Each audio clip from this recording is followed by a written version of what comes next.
I always say like I have an iron gut. Even during like when I was doing Ironman, I could eat a ham sandwich and Fritos and like nothing would affect me.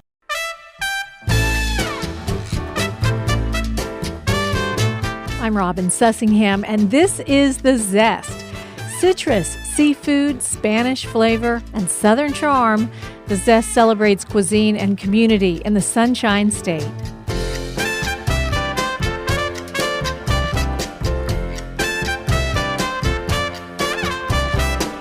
I first met Jenna Bell when I had her on WUSF's Current Affairs show, Florida Matters, to talk about the ketogenic diet.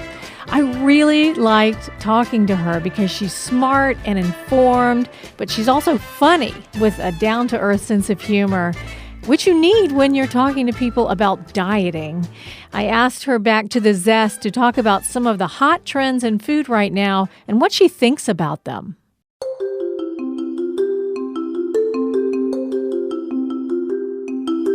Jenna Bell is here in the studio. Hey, Jenna. Hello. Nice to be back. Great to have you. Jenna is a registered dietitian, a triathlete, a nutrition advisor, and senior vice president at Pollock Communications. So one of the biggest trends right now is eating food that is supposed to be good for your microbiome, which is your gut bacteria and the whole landscape of the bacteria living inside your gut, like fermented food. Yeah, it's become hugely popular. And, you know, we do a study every year at Pollock Communications with Today's Dietitian where we actually survey registered dietitians and ask them what the superfoods are. And so in 7 years now, we've always had some sort of fruit and vegetable, you know, hitting the top 5 for what are superfoods. Dark berries, and then nuts started to make appearances. And this past year, for 2019, entering into 2019, it was fermented foods, which I think is quite surprising and exciting because it's not easy to understand what fermented foods are. And so if we have consumers now looking for foods that fall in that category, that means that consumers, and I think we've seen this with the millennials, that they're taking hold of their health, in trying to find the right information, trying to seek out, evidence-based. Sure, we're still getting a lot of, misinformation pushed back and forth, especially, as we could talk a lot about on social media. But fermentable foods as a way to improve gut health, I think is really exciting that we're now focused on that. It started years ago in the scientific community to kind of explore, and microbiome is kind of a funny word too. It just means your environment, So the gut microbiome specifically, scientists have been trying to figure out what is in there. So there's been this large microbiome project that has had multiple funding from the U.S. government as well as other private organizations, so that we can figure out what is actually in there. And the more we figure out how it affects the rest of our body, the more the foods that we have available to us are responding. So food industry is actually responding to what scientists are finding in our gut. And it started with regularity, and we all remember Jamie Lee Curtis and Activia, and the yogurt, right? Yep, looking at what are the live cultures in there that'll be beneficial. So it's gone from digestive health, or I should say, really just like being regular,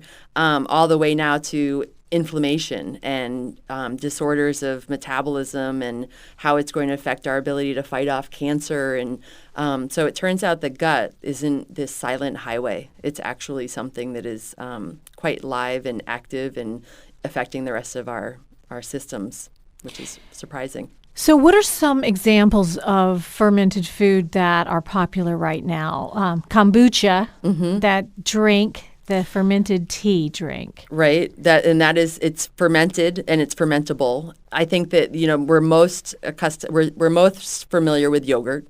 That's a fermented food? It's being fermented, and kefir.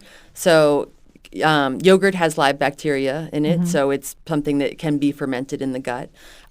We also have kefir used to be something that's been on the shelves for a long time, but it's always been kind of in this little area of its own. And now there are several options of, fermentable dairy that I thought kefir was just kind of like drinkable yogurt. It is like drinkable yogurt, but it's fermentable. So it's actually the process that you use to make it is fermentation. So it goes, it acts as a prebiotic and a probiotic. So it means it like feeds your gut.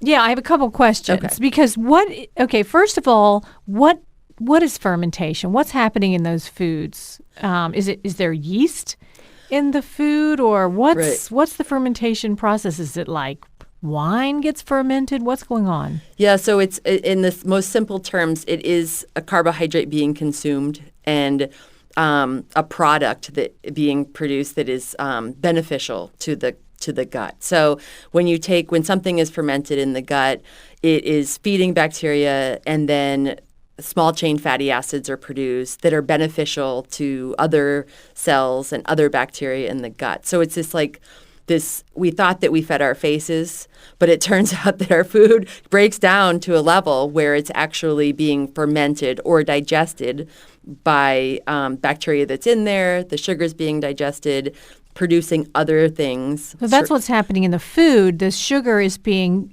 eaten by bacteria. Or being eaten by yeast, an example of in the food. Yep, or the bacteria in in a dairy product. Okay. But your gut also does that. It continues it once you drink it or eat it? Once you ingest it, yeah. Oh, okay. So it's like it keeps on giving.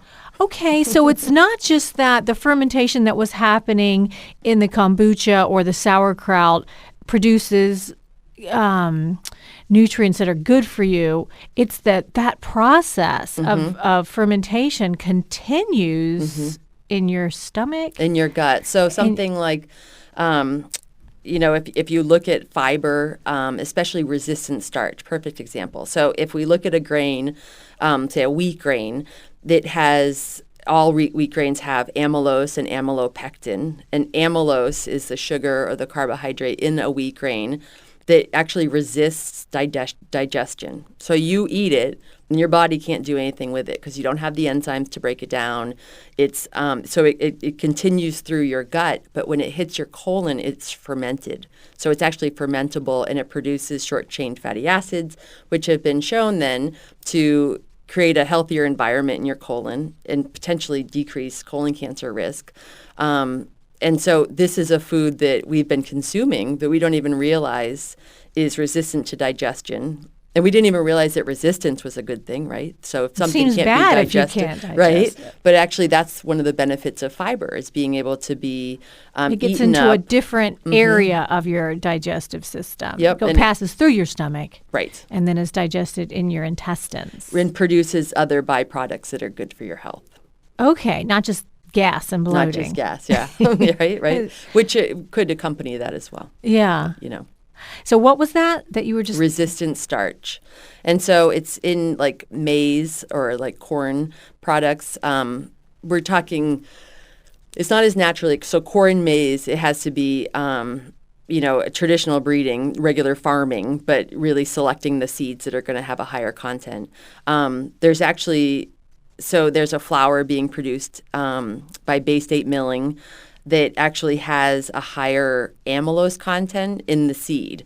And that's just by, farming selections where you like pick two seeds and, normal breeding procedures. It's not a genetic modification or anything. We would never have to genetically modify wheat. It's going to grow wherever it wants to grow very easily. So this seed that they have actually has more amylose. And so it has more resistant starch. So it will actually produce more fiber in a product that you then put on shelves. It's not on shelf yet. Oh, I was going to say, where do we get that? Right? I know. It's not on shelf yet. It's called Health Sense, and it's something, I've learned about it at if you go to some of these expos that are ingredients that are cutting edge, not all of the ingredients that are cutting edge are already on your shelf. So it's kind of like an advance notice, kind of like looking at predicting trends for the upcoming year. There'll be food products at these expos that are on the horizon. So that's not actually a fermented food. You're just saying no, but it is fermented in your gut. It's fermentable. So yes, so that's where it gets a little. So a fermented food: sauerkraut, kimchi, kombucha, pickled things. Those are any fermented. pickles. I mean, just Yep, pickles would be an example. So things that are fermented, but then just to make things more complicated, fiber and other foods are fermentable once they get inside you. Yeah. So what's the difference between a prebiotic and a probiotic? Very simple. Pre is going to feed good bacteria. Probiotic is good bacteria. A probiotic is actually adding. So that's where like the yogurts come in, is that they contain a lactobacillus would be the most common. So they contain a probiotic. So the idea is that you're adding it to your system. What's an example of a prebiotic? The resistant starch. So like fibers, things that can act like fuel to bacterial cells. Fibers. In your gut. Fibers typically are the most common. Some of the should we be taking Metamucil? Oh yeah, that's a good example too. A lot of people do stand by that. I'm not for or against it. I think it's a good prebiotic option. My husband likes it. Okay. What about? He's not in his 70s or 80s. He's still only 40. Age. So. So what about those probiotic supplements?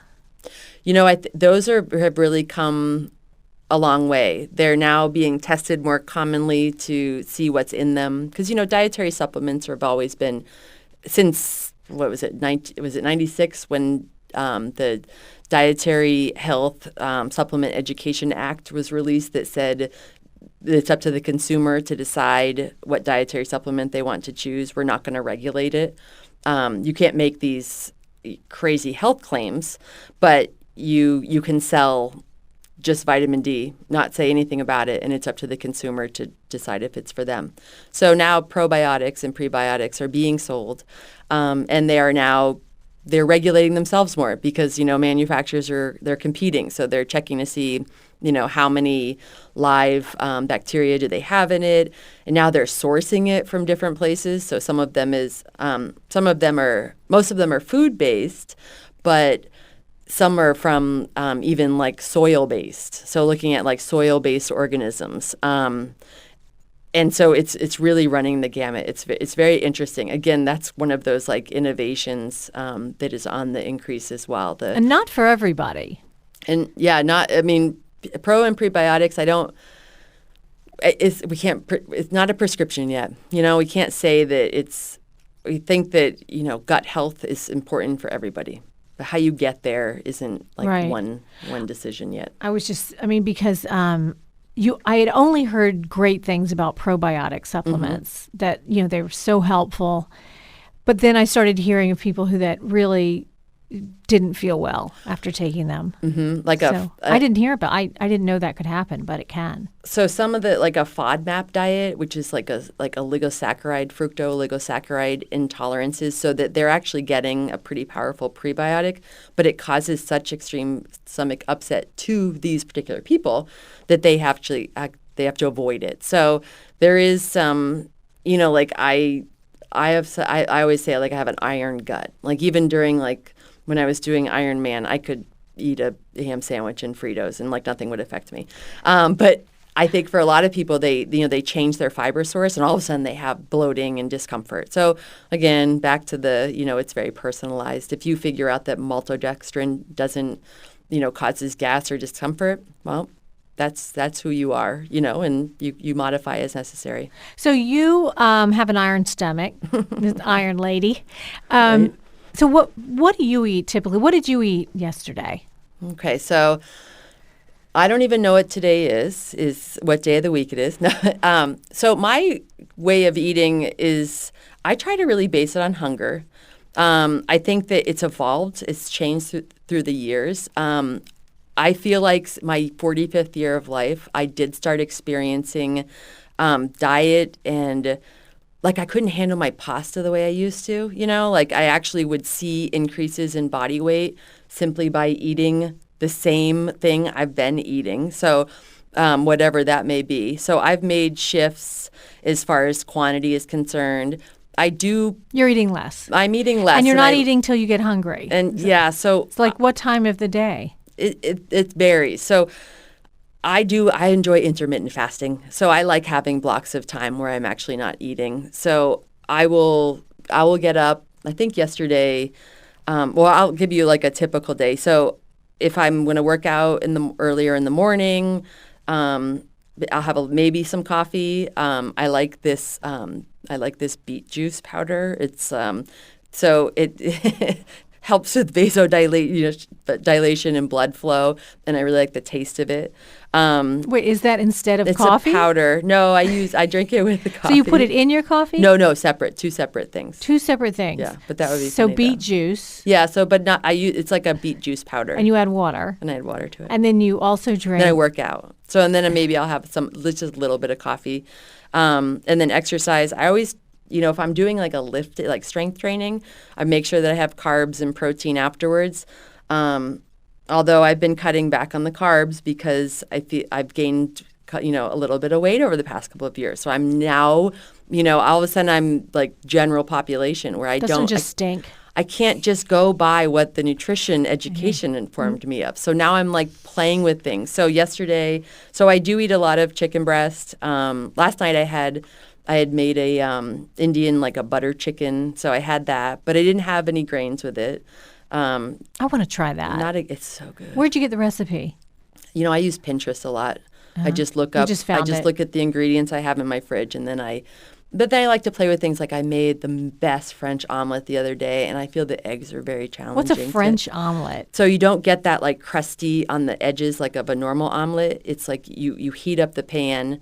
Then you put the egg that you've whisked, but not with milk, in it, and then it doesn't. You don't get all the sticky extra. And I'm not a chef, so there's probably culinary experts out there. Wait, that you are just didn't put rolling milk? their eyes. Did you put water in your egg? No, I just whisked it, and then as soon as I put it on the pan, I turn the heat off, and then I put ham and Swiss cheese on it. I eat a lot of vegetables, so. Like I love pasta and veggie sauces, but sometimes I'll just do the veggie sauce.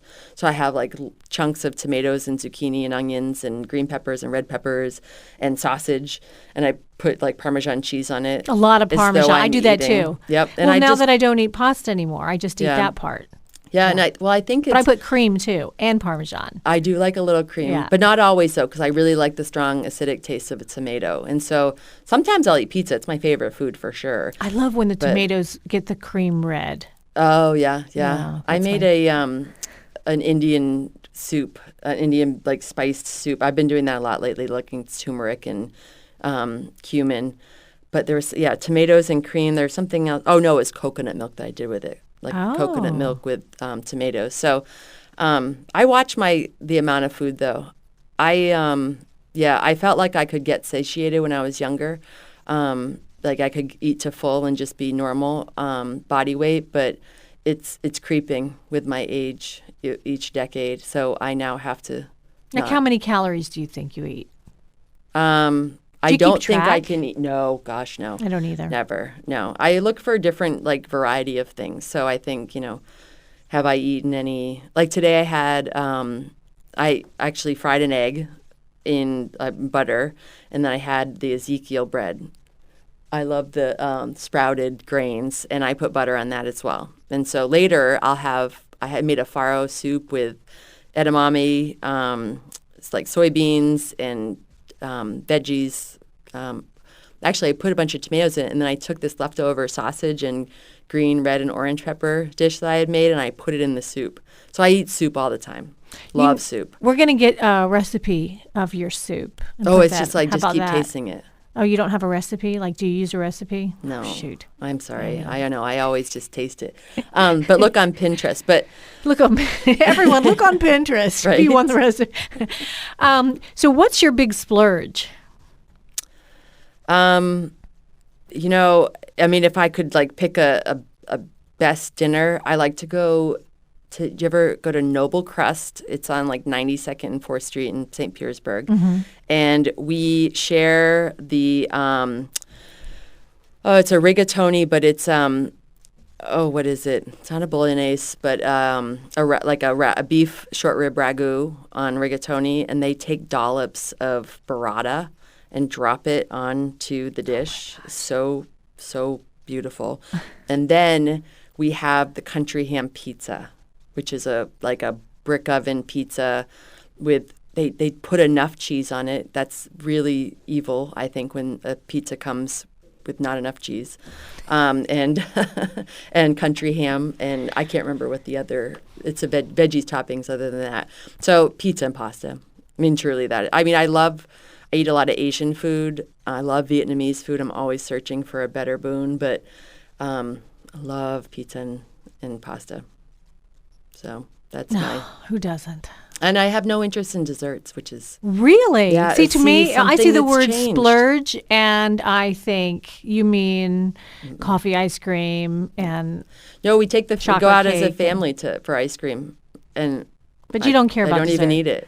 I don't even care. Okay, is that a change in you? Did you cut back on sugar and then lose interest in desserts, or have you always been? I mean, some people like salt and some people like sugar, I think. I've become much more savory with age. And I think maybe before 40, I was interested in desserts a little more. And then I started moving more towards the creamier, like a custard dessert that I preferred. And now I nothing it.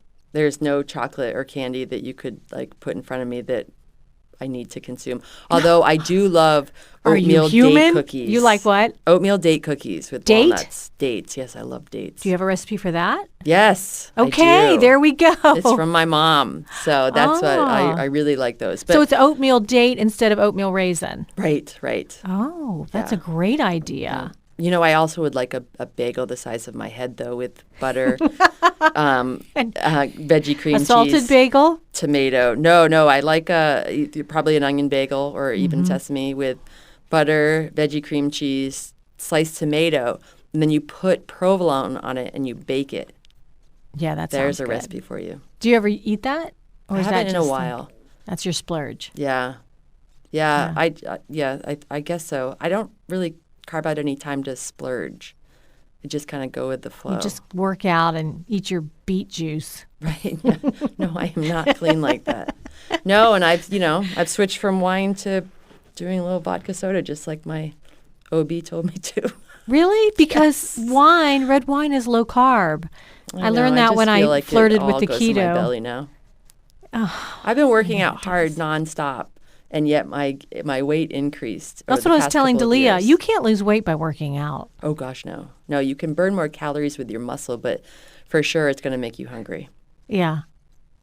Hunger. So what we should do is sit still. Right. Yes. And put water in our beet powder. Yeah, that's it. Or, I used to work in nutrition support, which is all parenteral, either tube feeding or, venous feeding. So maybe that's the answer. Tube feeding. Once we get to a certain age, we have to put in a peg. Oh my God, you're depressing me now. I know, okay, right? Jenna Bell, thank you so much for being here. Thanks. Thanks. That was dietitian, nutrition advisor, and triathlete Jenna Bell. We've got her mom's oatmeal date cookie recipe at thezestpodcast.com.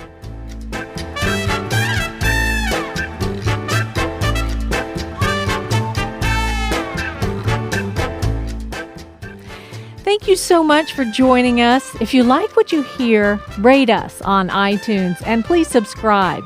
We've also got a great newsletter with cooking tips and recipes and links to our stories, and you can subscribe to that through our website, thezestpodcast.com. I'm Robin Sussingham. Dalia Colon and I produce The Zest with help from Megan Trimble, Mark Hayes, and Craig George. The Zest is a production of WUSF Public Media.